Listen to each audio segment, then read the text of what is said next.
Thank you.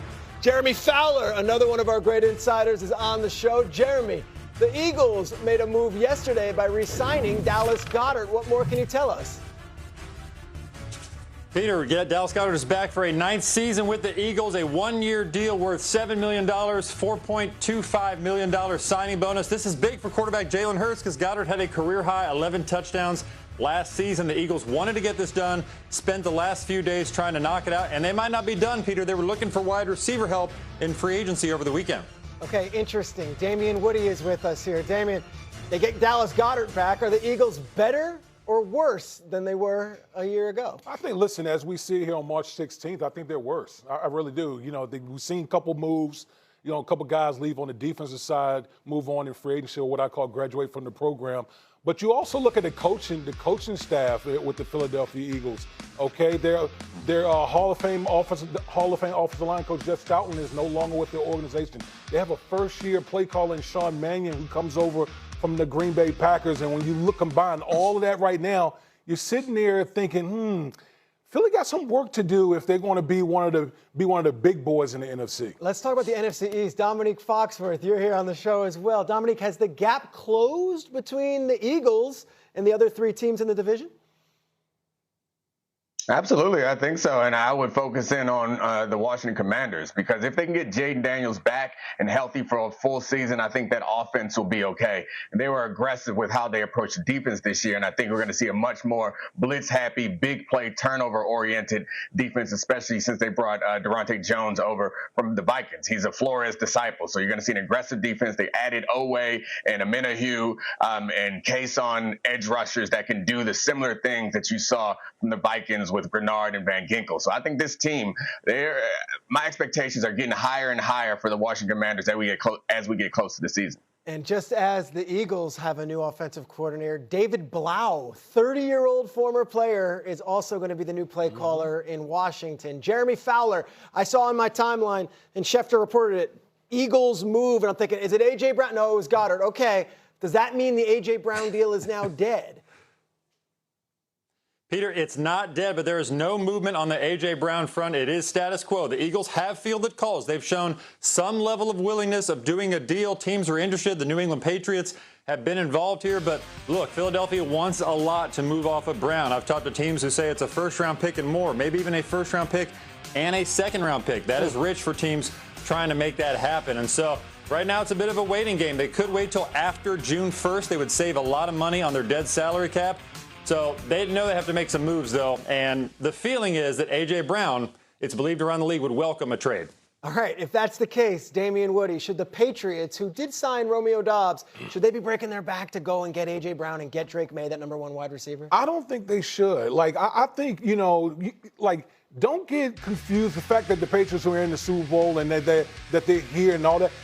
It could be a situation where they could kind of regress a little bit with a first-place schedule, and you're not fooling anyone. I think the Patriots will be better served to continue to build through the draft. They still have other needs. Yes, A.J. Brown will be a great addition, but who's the pass rusher? They need other things along this roster. So I don't know if I would mortgage the future to go get A.J. Brown. Dominique Foxworth, your take on the whole A.J. Brown situation and whether the Patriots should be the ones making a move.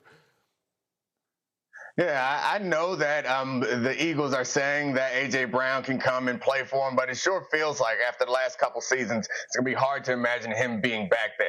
I think the Patriots should be aggressive as far as trying to get A.J. Brown, but not at the price that we're hearing right now. You can wait around, because as much as the Eagles project that they're going to be fine with A.J. Brown, I think that the decision has already been made, that they're going to move on from A.J. Brown, whether it's because of the pressure from the draft or it's till they wait after the June 1st deadline that Jeremy just mentioned in order to protect their cap a little bit more. But either way, I think eventually A.J. Brown ends up on the Patriots because he's not going to end up back on the Eagles. Interesting. All right, let's go out west. Jeremy Fowler, we went on the roller coaster ride of the Maxx Crosby trade last week, and it ends with this wonderful Instagram post, him coming out in the flames and the whole wrestling theme. And it's like, all right, Maxx Crosby's back on the Raiders. Is that permanent, or is this something that could still change from now until the start of the season? I'm 100% all in with Las Vegas in 2026. In fact, he likes where the team is at coming out of free agency. He likes the free agent additions that they've made. They have gotten better as a team, and they got Fernando Mendoza. He likes the free agent additions that they've made. They have gotten better as a team, and they got Fernando Mendoza coming in. So right now the vibes are good, but talking to people with the team, they say, yes, we loosely expect Crosby to be back, but there are windows of opportunity if somebody blows us away with a trade. Think about around draft time, late April, things could heat up.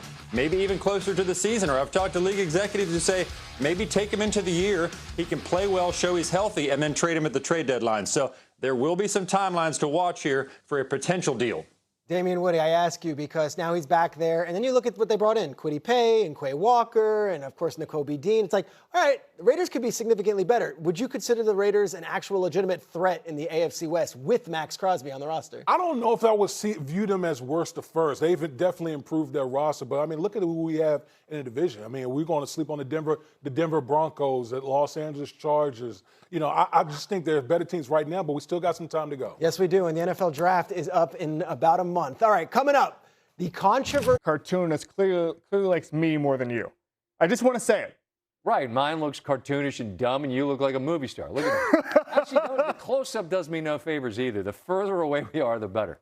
All right, so the second wave of free agency, this is where the two best team builders of my lifetime, Bill Belichick and Howie Roseman, lived for the second wave of free agency. We saw it today with Howie Roseman. You mentioned Rick Woolen. These types of one-year deals, they win Super Bowls because of these type of boom-bust flyers on guys. Rick Woolen, one of the most productive outside corners for long stretches of the season. He makes mistakes. When you're talking about a one-year investment, Howie Roseman, he's told me this, he likes to get these types of guys, traits-based guys, in the building, see what they have. He did it with Mekhi Becton. He did it with Alshon Jeffrey a few years ago. Those types of guys get them into Super Bowls, and if they don't, guess what? It's a one-year investment. You move on. It's fine. It doesn't hurt anybody. These are the type of flyers that the Eagles love to take, and so they know what they're doing. Everybody in Philadelphia calls into talk radio on the first wave of free agency. Whoa, what are the Eagles doing? It's always this type of move. Yeah, Commanders fans were complaining at 12:05 yesterday that nothing happened. Now Chenal's in the building. I love that. All he does is tackle whoever gets near him. He's awesome. He was one of the most athletic guys at the Combine 4 years ago. I fell in love with him then. He's gotten better against the pass. He's always been good against the run. He can play special teams. He'll block kicks for you. He's the man. I mean, there's a lot of guys in that Chiefs team the last few years who knew what winning football looked like. The Commanders could use some of those guys. I love this signing. I'm glad he got that amount of money. It's about $8 million. I think there were some guys in the league who were surprised he got that much. I don't. When you can do that much, coaches fall in love with you. Who's a team that has you concerned at the moment? I'm a little worried about the Detroit Lions. And I've spent I bought all the Dan Campbell stock I could 4 years ago. I'm just a huge fan of that entire operation, how they've turned it around. But the strength of their operation 2 years ago was the offensive line.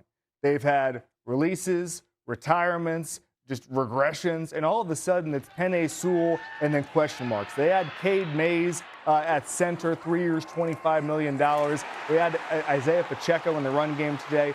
Last year, their explosive run rate really dropped dramatically, and that was something obviously 2 years ago they were very good at. Jared Goff was getting pressured in a lot quicker time last year than the 2 years previous. So to me, I'm looking at this Lions team that has always been predicated on toughness, on being able to get push up front, and I'm saying, are they going to be able to get that same push, A, and B, has the rest of the division caught up with them? Dan Campbell famously said a couple years ago that NFC title game may have been their only shot.